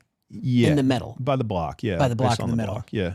Yeah, and what I've often found when I'm measuring these things and looking at the distance between the handles is that's often measured in a true metrological unit, the royal cubit. And so a subset of the royal cubit being the royal finger, but that distance between the farthest point of that block is the handles, because they don't shave down around the handles. Every other part of it is shaved down, but the block itself, the original cylinder block itself, is as wide as the handles are on this object. And typically I'm finding that the measurement of the handle distance, either in diameter or in circumference, is equal to some royal finger measurement. So in a lot of cases, and which makes sense, because that would mean that the block itself, they're like, hey, go quarry and then shape a block of stone into 13 royal finger circumference. I want my jar to be 13 royal finger circumference, and then they can design it from there with the other measurements. They can say, okay, well, now I want the lip to be a 2 royal finger diameter and the mouth to be a 1 royal finger diameter, and the height to be 6.4 royal fingers. Whatever you want to choose, you can choose that. But it's almost always in the ones that line up to a metrological system, to that metrological system, it's the handles that have that measurement the most often. And I think that's because you're going back to that original block of stone, and they wanted that original block of stone to be a certain size. They were asking for a certain size when they were creating these things in the first place. And that makes 100% sense, because now you get into the functionality side of it. If you have a need for it for whatever, in design, with the mace head, with the bowl, with the vase, you're going to kind of know going into it what you're going to be using it for and what diameter, circumference, whatever that might be. And that's what you can request, and they can start that in the beginning. Yeah, for sure. Yeah, and you can kind of see a bowl start to even form on this one, which was created by AI. This image is, I just asked it to create, I drew a picture on Microsoft Paint and had the various stages. It did a pretty good job. It kind of screwed it up towards, it didn't get my next image after this, but you can kind of see a bowl start to be formed on the bottom. Of course, that would be a flat bottom, and you would need to hollow it out, but I think this example that we have right here in the middle of us is, 3 different diorite jars that very easily, I think it's a good example of how it could have been done. Obviously, these 3 weren't, at one time connected, but I think that it would be very reasonable and easy to assume that, hey, if I'm going to build one of these things, why not get the most out of my money? Why not be able to do 3 for the price of 1? Because I'm already going through all the work of creating the one in the middle anyway. That's really the the beauty that I want. So I'm going to get 2 more out of this process and really make the most of my materials. So that's kind of it. I mean, I think it's like, I feel like we're, the kind of the how they were made. I feel like this could be a really big piece of that. When you think about like, okay, well now we can explain all 3 of these very common designs. And if you go through and you kind of look at all of the designs that we have, they all can fit into this model. They all really fit into this top, middle, bottom model. You can put basically every shape that we have into one of those areas, 1, 2, or 3, and so it feels like it feels like this is a breakthrough. Like I feel like this is probably how it was done, honestly. And maybe there were times when they're just doing 2. Maybe there was times.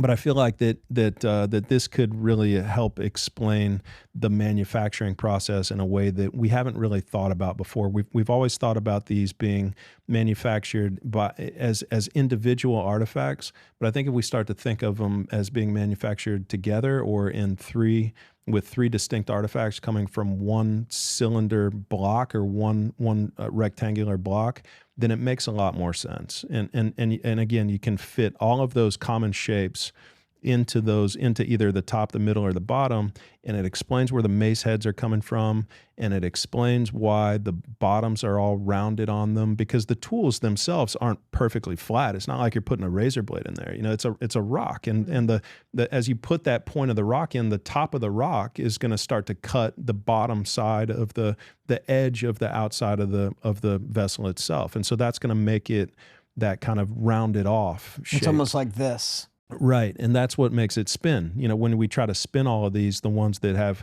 great wear and great age to them, they all spin, And then when you look at, I've got a couple that are like, they don't spin and they look very modern and there's no damage to them. And it's like, that was a different manufacturing process.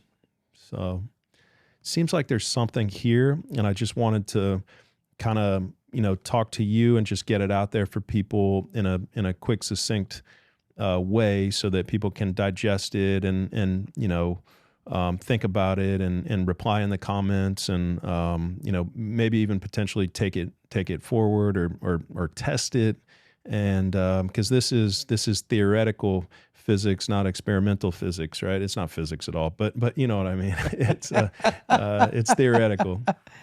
You could easily take this to the experimental side with wood.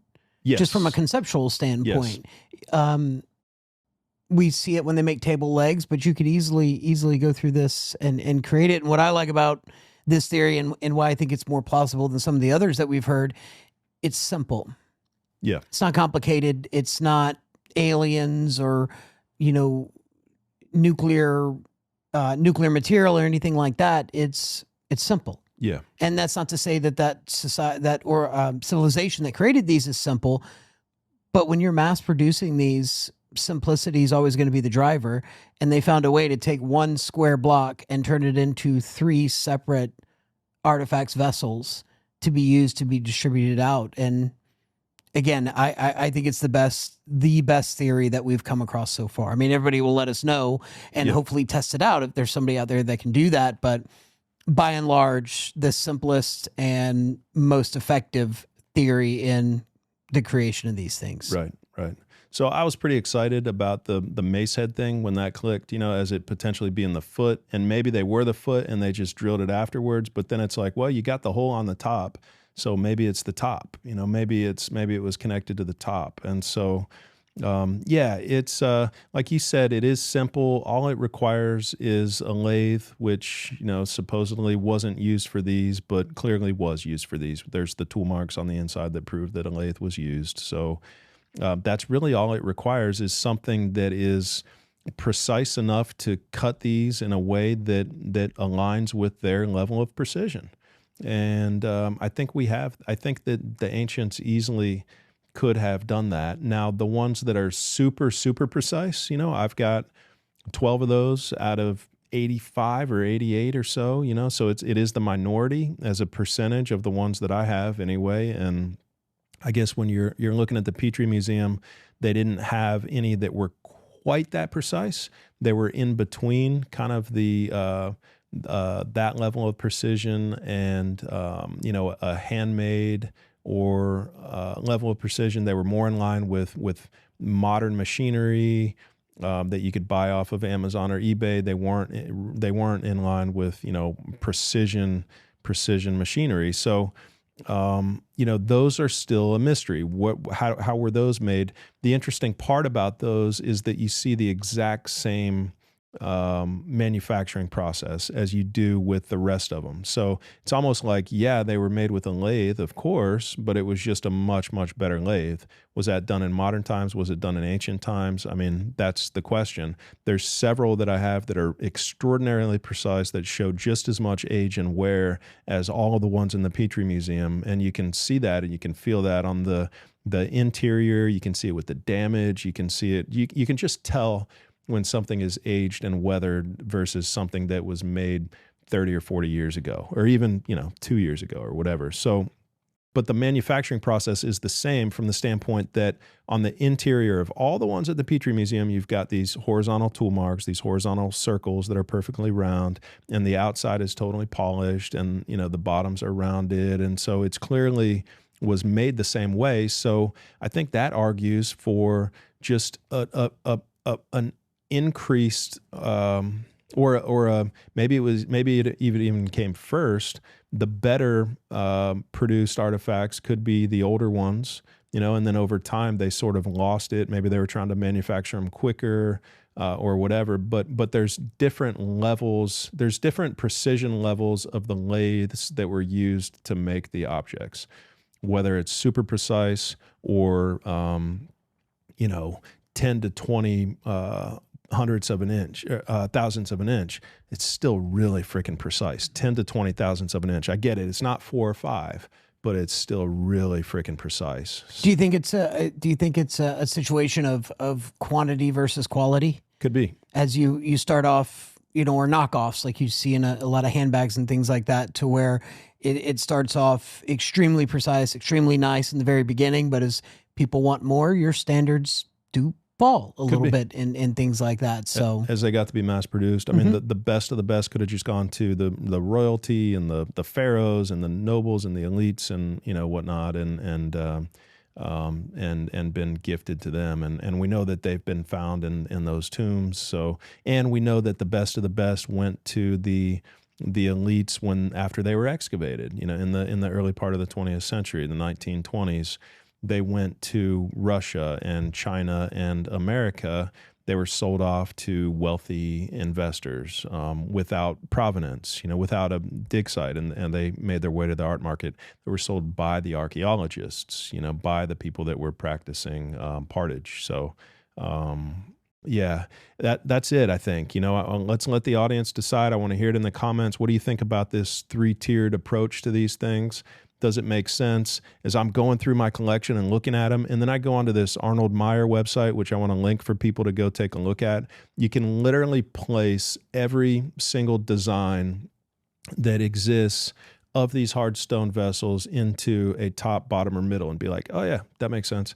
That makes sense for a middle. That makes sense for a base, and then from after the base, you just have like 2 more steps. You just drill it and you hollow the walls and you polish it. So, something to think about, and something that I got excited about after the episode, because it's like, wow, it just seems like, yeah, that just clicked. Like that just makes sense. So I wanted to get it out there for people. Yeah, like I said, I think you often overlook the simple, when you handle these things and when you look at these things, you see the precision in them, you see the age in them. And so your brain automatically goes to, it's got to be a complicated and convoluted process in which these were created. We do that with a lot of things.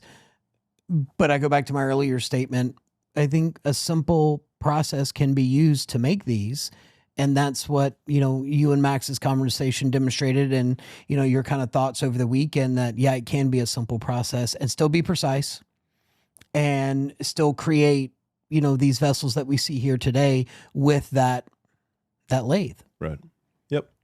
Good. We'll wrap it up, man. Great episode. Appreciate you, and appreciate Dr. Max joining us once again as well, sharing his incredible wisdom with us. So good stuff, and onward and upward. Yep. And while I'm in here, Roz is managing the audio and video. So we'll thank him for running this show this time. Awesome. Love it. Love it. Yeah, he's the man. It's good to have a third set of eyes because they're really big. We don't get a third set of fingers, but we get like another half set of fingers. So it's fantastic. That'll do it. Good stuff.